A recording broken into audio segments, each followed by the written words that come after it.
తారకాక్షుడి విచిత్ర నగరం అంతా బంగారమే. ఎక్కడ చూసినా బంగారమే, ఏ వస్తువైనా బంగారమే. రెండవ వాడైన కమలాక్షుడి యొక్క నగరమంతా వెండిమయమే. ఎక్కడ చూసినా వెండే, ఏ వస్తువైనా వెండే. ఇక మూడవ వాడైనటువంటి విద్యున్మాలి నగరమంతా ఇనుమే. ఎక్కడ చూసినా ఇనుమే, ఏ వస్తువైనా ఇనుమే. ఈ ముగ్గురు రాక్షసులు వరబలం వల్ల బలవంతులయ్యారు. ప్రస్తుతానికి వారికి కావలసిన కోరికలన్నీ తీరాయి. ఎంతో ఉత్సాహంతో ముల్లోకాలను ఆక్రమించారు. ఇక వాళ్ళ ఇష్టం గర్వించారు.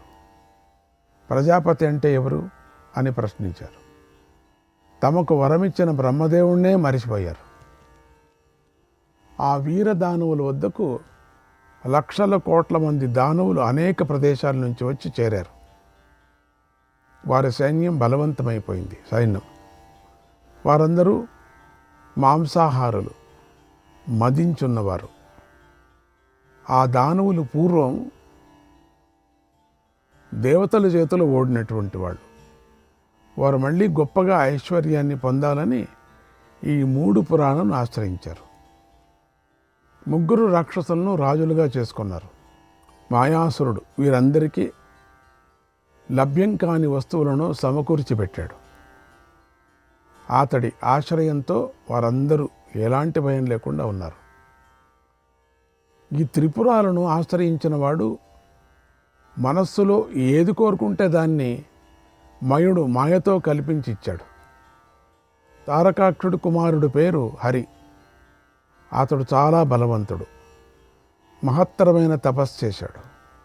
ఆ తపస్సుకు బ్రహ్మదేవుడు సంతోషించి అతడి ఎదుట ప్రత్యక్షమయ్యాడు. హరి ఆయనను ఇలా కోరాడు, ఓ దేవా, మా పట్టణంలో ఒక శ్రేష్టమైన బావి ఏర్పడాలి. దానికి ఒక ప్రత్యేకత.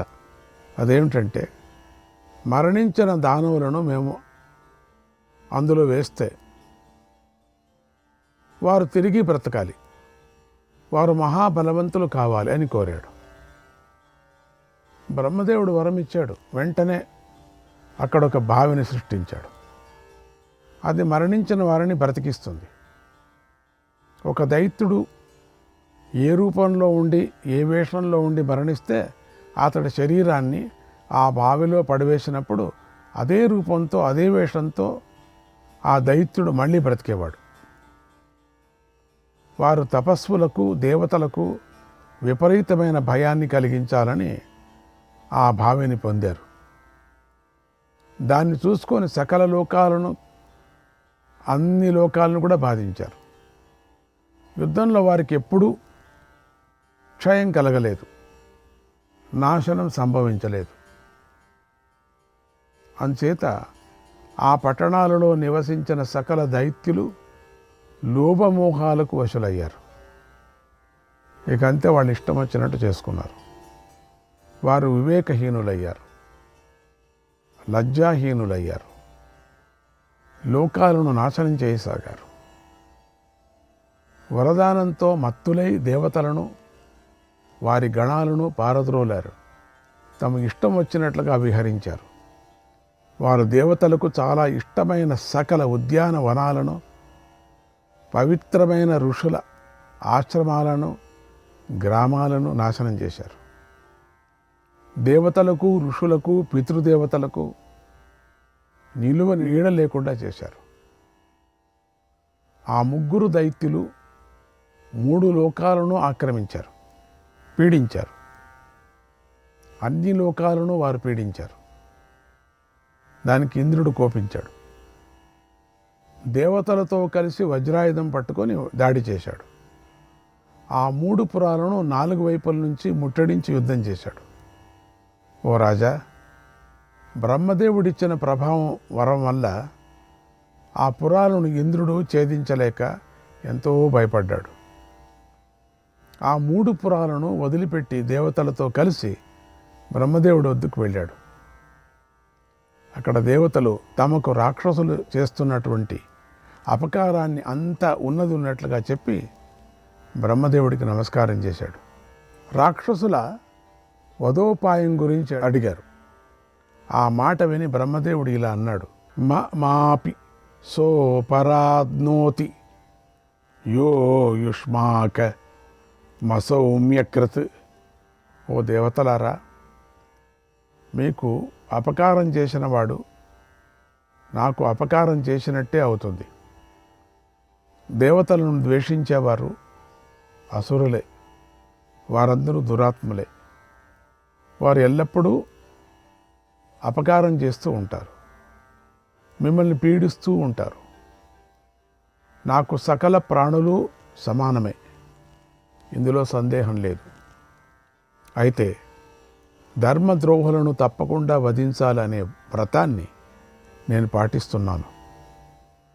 ఆ కోటలను ఒకే ఒక్క బాణంతో ఛేదించాలి. ఇక మరో విధానంగా అవి నాశనం కావు. అవి భస్మం కావటానికి ఇదే ఉపాయం. ఇక మరో ఉపాయం లేదు. దీనిని భగవంతుడైన శివుడొక్కడే చేయగలడు. ఒకే ఒక్క బాణంతో ఛేదించగలడు. త్రిపుత్రులారా, శివుడు అనాయాసంగా మహత్కార్యాలను చేస్తాడు. విజయశీలుడు, ఈశ్వరుడు. ఆ శివుణ్ణి మీరు యోధుడుగా వరించండి. ఆయనే ఆ దైత్యులను చంపేస్తాడన్నాడు. ఆ మాటలు విని ఇంద్రాది దేవతలు బ్రహ్మదేవుణ్ణి ముందుంచుకొని శివుడి దగ్గరికి వెళ్ళి శరణు వేడారు. దేవతలు, ధర్మాత్మలు వారి తపస్సులను, నియమాలను ఆశ్రయించున్నారు. వారు ఋషులతో కలిసి సనాతన బ్రహ్మస్వరూపుడైన పరమేశ్వరుని స్తుతించారు. వాళ్ళు శరణు పొందారు. శివుడు భయాలు కలిగినప్పుడు అభయం ఇస్తాడు కదా. ఆయన సర్వాత్ముడు, మహాత్ముడు. నిండు మనస్సుతో దేవతలు ఆ దేవుణ్ణి అంతా స్తుతించారు. పరమాత్ముణ్ణి మనస్ఫూర్తిగా స్తుతిస్తే ఖండితమైన అనుగ్రహిస్తాడు. అది శివుడు, బోలాశంకరుడు. శివుడికి నానా విధాలైన తపో విశేషాలతో మనోవృత్తులను పూర్ణంగా నిరోధించే ఉపాయం తెలుసు ఆయనకి. తన జ్ఞానస్వరూపం బోధ నిరంతరం కలిగి అంతఃకరణాన్ని స్వాధీనంలో ఉంచుకుంటాడు. లోకంలో సాటి లేనివాడు, నిష్కల్మషుడు, తేజోరాశి, మహేశ్వరుడైన ఆ ఉమాపతిని దేవతలు దర్శించారు. ఏకంచ భగవంతం తే, ఏకంచ భగవంతం తే నానారూపమకల్పయన్, నానారూపమకల్పయన్ ఆత్మనః ప్రతిరూపాణి, ఆత్మనః ప్రతిరూపాణి రూపాణ్యత మహాత్మని, రూపాణ్యత మహాత్మని పరస్పరస్య చాపశ్యన్, పరస్పరస్య చాపశ్యన్ సర్వే పరమ విస్మితాగ, సర్వే పరమ విస్మితాగ. వారు ఏకరూపుడైన పరమేశ్వరుణ్ణి తమ భావానుసారంగా నానారూపులు కలవాడిగా కల్పించుకున్నారు. ఆ పరమాత్మలో తమ ప్రతిబింబాలను, ఇతర ప్రతిబింబాలను చూశారు. ఇదంతా చూసిన వారు ఒకరినొకరు చూసుకుంటూ పరమాశ్చర్యాన్ని పొందారు. శివుడు జన్మలేనివాడు, జగత్పతి, సర్వప్రాణిమయుడు. ఆయన చూసి దేవతలు, బ్రహ్మర్షులు కూడా సాష్టాంగ ప్రణామాలు కూడా చేశారు. శివుడు వారందరినీ ఆదరించాడు. చిరునవ్వు నవ్వుతూ మీ కోరిక చెప్పండి అని అడిగాడు. అప్పుడు వారు శివుడి ఆజ్ఞాను పొంది ఎంతో శాంతిని పొందారు. నమో నమో నమస్తేస్తు ప్రభో ఇత్యబ్రువన్ వచః. ఓ దేవా, నమస్కారం, నమస్కారం, నమస్కారం అని ఇలా స్తుతించారు. నమో దేవాదిదేవాయ, నమో దేవాదిదేవాయ ధన్వినే వనమాలినే, ధన్వినే వనమాలినే ప్రజాపతి మఖఘ్నాయ ప్రజాపతి మఖఘ్నాయ ప్రజాపతిభిర్ఢ్యతే ప్రజాపతిభిర్ఢ్యతే నమః స్తుతాయ స్తుత్యాయ స్తూయమానాయ శంభవే స్తూయమానాయ శంభవే. ఓ దేవా, నువ్వు దేవతలకే దేవుడవు, ధనుర్ధారివి, వనమాలాధారివి, నీకు నమస్సులు. ప్రజాపతి అయిన దక్షుడి యజ్ఞాన్ని నాశనం చేశావు, ప్రజాపతుల స్తుతులను అందుకున్నావు. నువ్వు స్తుతింపదగిన వాడివి, స్తుతులను పొందేవాడివి, శుభస్వరూపుడవు, నీకు నమస్కారం. విలోహితాయ రుద్రాయ విలోహితాయ రుద్రాయ నీలగ్రీవాయ శూలినే నీలగ్రీవాయ శూలినే అమోఘాయ మృగాక్షాయ అమోఘాయ మృగాక్షాయ ప్రవరాయుధయోధినే ప్రవరాయుధయోధినే. విశేషంగా నువ్వు రక్తవర్ణుడవు, పాపులను వేడిపించే రుద్రుడవు, నీలకంఠుడవు, శూలధారివి, అమోఘ ఫలదాతవు, మృగనేత్ర సమాన నేత్రుడవు, శ్రేష్టమైన ఆయుధాలతో యుద్ధం చేస్తావు, నీకు నమస్కారం.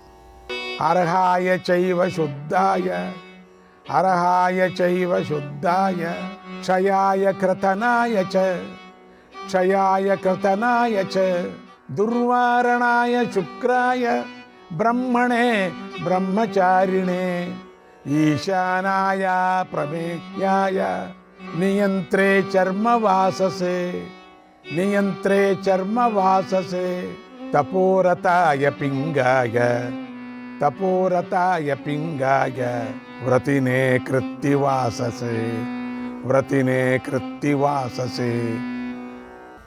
నువ్వు పూజ్యుడవు, శుద్ధుడవు, ప్రళయకాలంలో సమస్తాన్ని క్షయం చేస్తావు, అడ్డగించటానికి ఓడించటానికి వీలుగాని వాడువు.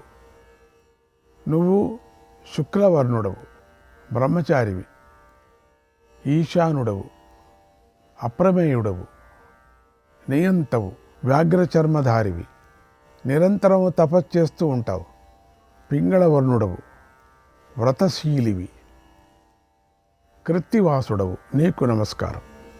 కుమారపిత్రేత్రక్షాయ కుమారపిత్రేత్రక్షాయ ప్రవరాయుధారిణే ప్రవరాయుధారిణే ప్రపన్నార్తి వినాశాయ ప్రపన్నార్తి వినాశాయ బ్రాహ్మద్విట్ సంఘఘాతినే బ్రాహ్మద్విట్ సంఘఘాతినే. కుమారస్వామి తండ్రికి ముక్కంటికి శ్రేష్టమైనటువంటి ఆయుధాన్ని ధరించిన వాడికి, శరణాగతుల దుఃఖాన్ని పోగొట్టేవాడికి, బ్రహ్మద్వేషుల సమూహాన్ని నాశనం చేసేవాడికి నమస్కారం. వనస్పతీనాం పతయే వనస్పతీనాం పతయే నరాణాం పతయే నమః నరాణాం పతయే నమః గవాంచ పతయే నిత్యం యజ్ఞానాం పతయే నమః యజ్ఞానాం పతయే నమః. వృక్షాల అధిపతికి, నరుల అధిపతికి, గోవుల ప్రభువుకు, యజ్ఞాల అధిపతికి నిత్యం నమస్కారం. నమోస్తుతే ససైన్యాయ నమోస్తుతే ససైన్యాయ త్రయంబకాయ మితౌజసే త్రయంబకాయ మితౌజసే మనోవాక్కర్మభిర్దేవ త్వాం ప్రపన్నాన్ భజస్వనః త్వాం ప్రపన్నాన్ భజస్వనః. సైన్యంతో కూడిన వాడికి, 3 కన్నులు కలవాడికి, అమితమైన తేజస్సు కలవాడికి నమస్కారం. దేవా, మనస్సుతో, వాక్కుతో, కర్మలతో నీ శరణు పొందిన మమ్మల్ని కాపాడు అని ప్రార్థించారు. అప్పుడు భగవంతుడైనటువంటి పరమేశ్వరుడు బ్రహ్మాది దేవతలకు ప్రసన్నుడయ్యాడు. దేవతలకు స్వాగతం పలికి ఆనందం కలిగించాడు. భయపడకండి, మీకోసం నేనేమి చేయాలో చెప్పండి అని దేవతలను అడిగాడు శివుడు. అన్నాడు సంజయుడు. శ్రీకృష్ణాయ పరమాత్మనే నమః. 34వ అధ్యాయం. దుర్యోధనుడు శల్యుడికి ఇలా చెప్పాడు. ఓ మహారాజా, పితృదేవతలకు, దేవతలకు, ఋషులకు శంకరుడు అభయమిచ్చాడు. బ్రహ్మదేవుడు పరమేశ్వరుని పూజించాడు. తర్వాత లోకానికి మేలు కలిగించే ఒక మాటని ఇలా అన్నాడు. ఓ దేవా, నీ ఆజ్ఞానుసారం ప్రజాపతి పదవిలో ఉన్న నేను దానవులకు గొప్ప వరాన్ని ఇచ్చాను. ఆ వరప్రభావం వల్ల వాళ్ళు గర్వించారు, మితిమీరిపోయారు. ఓ ప్రభు, నువ్వు కాలత్రయానికి ఈశ్వరుడు. నువ్వు తప్ప ఇంకొకడు వారిని సంహరించలేడు. వారిని వధించటంలోనూ వారిని ఎదిరించటంలోనూ నువ్వే వారికి ప్రధాన శత్రువు. ఓ దేవా, మేము ఆపదలో ఉన్నాం, రక్షించమని వేడుకుంటున్నాం. ప్రసన్నుడివిక, దానవులను జయించు. త్వత్ప్రసాదా జగత్సర్వం, త్వత్ప్రసాదా జగత్సర్వం, సుఖమై దత మానద, సుఖమై దత మానద. శరణ్యస్త్వం హి లోకేశ, తే వయం శరణం గతాగ, తే వయం శరణం గతాగ. ఓ పూజ్యుడా, నీ అనుగ్రహం వల్ల ఈ జగత్తంతా సుఖంగా వృద్ధి చెందింది. ఓ లోకేశ, నువ్వే శరణం అయ్యావు కాబట్టి నిన్ను శరణు పొందాము అని ప్రార్థించాడు. అప్పుడు శంకరుడు, ఓ దేవతలారా, మీకోసం నేను శత్రువులను అందరినీ వధిస్తాను. దేవద్వేషులు బలవంతులుగా ఉన్నారు కనుక నేనొక్కడినే వారిని వధించలేను. మీరందరూ కలిసి నా సగం తేజస్సుతో వృద్ధి చెందండి, నాలో చేరుకోండి, యుద్ధంలో శత్రువులను జయించండి. మీరందరూ ఏకమైతే ఎంతో బలవంతులవుతారు అన్నాడు. అప్పుడు దేవతలు ఇలా అన్నారు. ఓ దేవా, యుద్ధంలో మా బలానికంటే వారు 2 రెట్లు బలవంతులుగా ఉన్నారు. ఇంతకుముందు జరిగిన యుద్ధంలో వారి బలమెంతో మాకు తెలిసింది అన్నారు. అప్పుడు శివుడు, ఓ దేవతలారా, మీకు కేడు చేసిన వారిని తప్పకుండా చంపవలసిందే. నా తేజస్సు బలాల అర్ధభాగంతో మీరు శత్రువులను వధించండి అన్నాడు. అప్పుడు దేవతలు, ఓ ఈశ్వర, నీ తేజో బలాల అర్ధభాగాన్ని మేము ఏమాత్రం భరించలేం. నువ్వే మా అందరి సగం బలంతో శత్రువును జయించు అన్నారు. అప్పుడు శంకరుడు, నా బలాన్ని భరించే శక్తి మీకు లేకపోతే మీ అర్ధ తేజస్సును నేను పొందుతాను, నేనే వీరిని సంహరిస్తాను అన్నాడు. అందుకు దేవతలు సంతోషంతో అంగీకరించారు. అప్పుడు శంకరుడు ఇంద్రుడు మొదలైన దేవతలందరి తేజస్సులో సగం తేజస్సును గ్రహించాడు. వారందరికంటే అధికుడయ్యాడు. సకల దేవతల కన్నా బలవంతుడయ్యాడు. మహాదేవ ఇతి ఖ్యాతః తతః ప్రభృతి శంకర. ఆనాటి నుండి శంకరుడు మహాదేవుడు అనే పేరుతో ప్రసిద్ధుడయ్యాడు.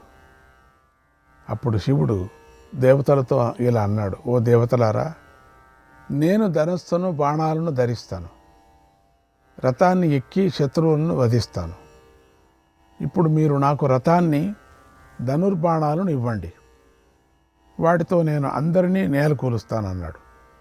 అప్పుడు దేవతలు ఇలా అన్నారు. ఓ దేవదేవ, ముల్లోకాల తేజస్సును ఏకం చేసి నీకోసం తేజోవంతమైన రథాన్ని నిర్మిస్తాము.